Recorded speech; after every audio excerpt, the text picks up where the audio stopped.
भारत में वायु प्रदूषण देश का सबसे बड़ा स्वास्थ्य संकट बन गया है और इसको लेकर विदेश में काम कर रहे भारतीय डॉक्टरों ने गंभीर चेतावनी दे दी है। ब्रिटेन में कार्यरत भारत के कई वरिष्ठ डॉक्टरों ने यह कहा कि अगर समय रहते ठोस कदम नहीं उठाए गए तो आने वाले वर्षों में वायु प्रदूषण देश की स्वास्थ्य व्यवस्था पर लंबा और गहरा असर डाल देगा। दरअसल डॉक्टरों का यह कहना है कि बीते वर्षों में प्रदूषण से जुड़ी बीमारियों को अक्सर नजरअंदाज किया गया और इसके दुष्परिणाम अब सामने आने लगे हैं। उनका ये साफ कहना है कि ये समस्या हर साल और अधिक गंभीर होती जाएगी, जिसका असर केवल मरीजों पर नहीं बल्कि पूरी स्वास्थ्य प्रणाली और अर्थव्यवस्था पर भी पड़ेगा। पिछले 10 वर्षों में हृदय रोगी में हुई बढ़ोतरियों की अक्सर मोटापे से उनको जोड़ के देखा जाता था, लेकिन डॉक्टरों के अनुसार इसमें कारों और विमानों से निकलने वाले जहरीले तत्वों की बड़ी भूमिका रही। वायु प्रदूषण से निकलने वाले सूक्ष्म कण शरीर के अंदर जाकर दिल, फेफड़े और दिमाग को नुकसान पहुंचाते हैं। इंग्लैंड के लिवरपूल में कंसल्टेंट पैम्नोलॉजिस्ट और भारत सरकार की कोविड-19 एडवाइजरी कमेटी के पूर्व सदस्य डॉक्टर मनीष गौतम ने कहा कि सरकार का वायु प्रदूषण पर नया फोकस जरूरी है, लेकिन इसमें काफी देर हो गई है। डॉक्टरों के मुताबिक दिसंबर महीने में दिल्ली के अस्पतालों में सांसों से जुड़ी बीमारियों के मरीजों की संख्या में 20 से 30% तक की बढ़ोतरी हो गई। इसमें बड़ी संख्या में युवा और पहली बार इलाज कराने वाले मरीज भी शामिल रहे। डॉक्टरों का यह कहना है कि सांस संबंधी बीमारियों का एक बड़ा हिस्सा अब भी बिना पहचान और इलाज के रह जाता है।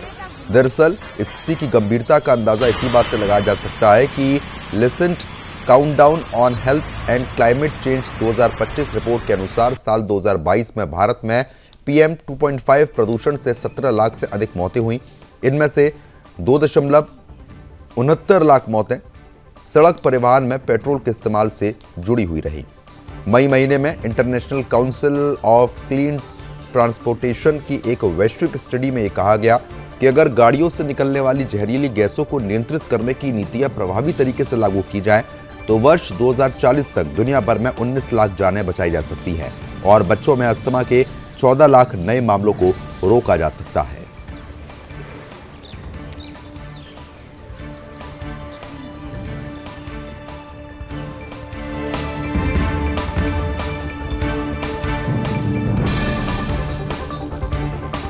तो फिलहाल आपको बता दें कि डॉक्टरों ने साफ तौर पर चेतावनी दी है कि स्थिति को अब संभालना होगा, वरना गंभीर परिणाम आने वाले समय में देखने को मिल सकते हैं। और इसी बीच एक खास मेहमान पर्यावरणविद राजेश शर्मा जी हमारे साथ जुड़ चुके हैं, उनसे भी हम यही सवाल पूछेंगे। राजेश जी, बहुत बहुत स्वागत है आपका सुदर्शन न्यूज पर। राजेश जी, जिस तरीके से अब लगातार पर्यावरण हमारे लिए कई बार चेतावनी पहले ही दे चुका था, लेकिन लोग उसको नजरअंदाज करते रहे। आज प्रदूषण इस कदर बढ़ गया है कि लोगों का जीना मुहाल हो गया है। लंग्स कैंसर के मामले लगातार बढ़ रहे हैं, जो दिल के रोगी हैं उनकी संख्याओं में इजाफा हो रहा है, लोग खुले में सांस नहीं ले पा रहे हैं। अब क्या स्थिति आप देख पा रहे हैं? राजेश जी, एक बार माइक को आप अनम्यूट कीजिए, आपकी आवाज नहीं पहुंच पा रही है।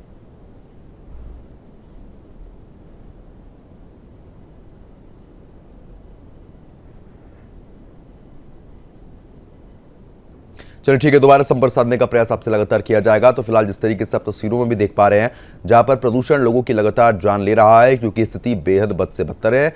आज से लगभग 10 से 15 साल पहले आप ये चीज सुनते होंगे कि खुली हवा में सांस जरूर लीजिए, जिससे कहीं ना कहीं आपका ऑक्सीजन लेवल बढ़ेगा, लेकिन आज की स्थिति उसके बिल्कुल उलट हो चुकी है। राजेश जी एक बार फिर से हमारे साथ कनेक्ट हो गए हैं। राजेश जी, जो मेरा सवाल था वही आपसे सवाल है कि आज ये स्थिति किस तरीके से बदलाव की तरफ जा रही है, आपकी प्रतिक्रिया इस पर। नमस्कार।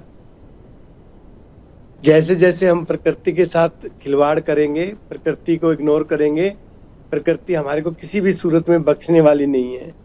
अगर हम चाहते हैं कि वास्तव में ये धरती स्वर्ग बने, सुंदर बने, राष्ट्रगुरु बने, विश्व गुरु बने, तो हमें प्रकृति के महत्व को समझना पड़ेगा और विकास के साथ प्रकृति को जोड़ना पड़ेगा। अब हमने जो भी काम कर रहे हैं, जो भी विकास कर रहे हैं, उसका श्रेय तो ले रहे हैं, लेकिन प्रकृति का क्या होने वाला है इसका कोई भी अंदाजा नहीं लगा रहा और ना कोई इसको सीरियसली ले रहा, ना इसको गंभीरता कोई समझ रहा है। तो हमारे को जरूरत है कि प्रकृति को आगे रखकर चलें। आज दुनिया के अंदर जितने भी सुंदर देश है, सुरक्षित देश हैं, वो सारे के सारे प्रकृति को पूर्ण महत्व देकर चल रहे हैं, तभी वो एक सशक्त राष्ट्र की ओर बढ़ रहे हैं। हम विकास बहुत तेजी से कर रहे हैं, लेकिन साथ के साथ एक विनाश की गाथा भी लिख रहे हैं। जब तक हम प्रकृति के महत्व को, प्रकृति की गुणवत्ता को, प्रकृति हमारे कण कण में व्याप्त है, इसको नहीं समझेंगे, तब तक इसका भला होने वाला नहीं। सभी सरकारें आ रही हैं, सभी काम कर रही हैं, प्रकृति पर भी काम कर रही हैं और प्रदूषण पर भी काम कर रही हैं, लेकिन जो गंभीरता होनी चाहिए वो कोई भी सरकार नहीं दिखा रही। वायदे सब कर रहे हैं, सारे के सारे जो है ढोल पीट रहे हैं, सारे के सारे नगाड़े बजा रहे हैं, लेकिन कोई भी गंभीरता से इसको महत्व को नहीं समझता। ये छिड़काव करने से या छोटे छोटे प्रयास करने से या इसके ऊपर अपव्यय करने से ये सुधरने वाली नहीं। इसके लिए एक जागृति लानी पड़ेगी, एक सोच बदलनी पड़ेगी और इस सोच को बच्चों की पढ़ाई के साथ जोड़ना पड़ेगा, हमारे कर्मचारियों की सोच के साथ जोड़ना पड़ेगा, हमारे देश के नागरिकों की सोच के साथ जोड़ना पड़ेगा। तभी जाकर प्रकृति का भला हो सकता है, हमारे राष्ट्र का भला हो सकता है, हमारी दिल्ली का भला हो सकता है। आज दिल्ली जो है एक बिल्कुल खत्म होने के कगार पर पहुंच चुकी है, इस बात का अंदाजा किसी को नहीं है। जिस तेजी से प्रदूषण बढ़ रहा है, ये किसी भी दिन बहुत ही खतरनाक मोड में आ जाएगा और हमारे देशवासियों को, दिल्ली वासियों को बहुत ही एक अविश्वसनीय स्थिति से गुजरना पड़ेगा। तो मेरा तो दिल्ली वासियों से भी, हमारे अधिकारियों से भी, नेताओं से भी विनती है कि वो अपने प्रयासों की गंभीरता का मोड़ जो है, रुख जो है, विकास की बजाय प्रकृति के विकास की ओर, प्रकृति के संरक्षण की ओर, प्रकृति के संवर्धन की ओर, प्रकृति के देखभाल की ओर, प्रकृति के रखरखाव की ओर करे। तभी जाकर हमारा देश, हमारी ये दिल्ली सुरक्षित रह पाएगी। मानव सबसे ज्यादा जरूरी है, मानवता सबसे ज्यादा जरूरी है, इंसानियत सबसे बिल्कुल। ज्यादा लेकिन जरूरी राजेश है। जी, बड़ा सवाल ये उठता है कि आप साफ तौर पर ये मांग तो कर रहे हैं, लेकिन इस मांग का मुझे नहीं लगता कि कहीं भी असर देखने को मिल रहा होगा या मिलेगा भी, क्योंकि स्थिति बहुत गंभीर हो चुकी है। आज ये स्थिति है कि खुली हवा में सांस लेना दूभर हो चुका है, लोग मास्क लगाकर निकल रहे हैं। मास्क का फैशन तो कोरोना के बाद से आया था बचाव के लिए, लेकिन आज स्थिति ऐसी है कि मास्क लगा के चलना पड़ रहा है। पानी की थोड़ी बहुत बौछार कर देने से मुझे तो नहीं लगता कि वो पर्यावरण पर और साफ तौर पर प्रदूषण में कोई सुधार ला पाएंगे। आपकी नजर में किस तरीके से सुधार लाया जा सकता है? ये सिर्फ और सिर्फ सोच बदलने से और जो काम जो सरकार कह रही है उसको धरातल पर उतारने से होगा। जितनी भी सरकारें आई हैं, उन्होंने सारों ने प्रकृति के लिए, पर्यावरण के लिए काम किए हैं, बजट पेश किया है, बजट लाए हैं, प्रयास किए हैं, लेकिन वो जब तक आंतरिक भावना को लेकर नहीं प्रदर्शित होंगे तब तक भला नहीं हो सकता। सारे बजट, सारी सरकारें सिर्फ और सिर्फ कागजों पर रही, कागजों के द्वारा ही प्रदूषण कम होता रहा, कागजों के द्वारा ही जो है सुरक्षा और निरीक्षण होता रहा, लेकिन वास्तविकता बहुत दूर है।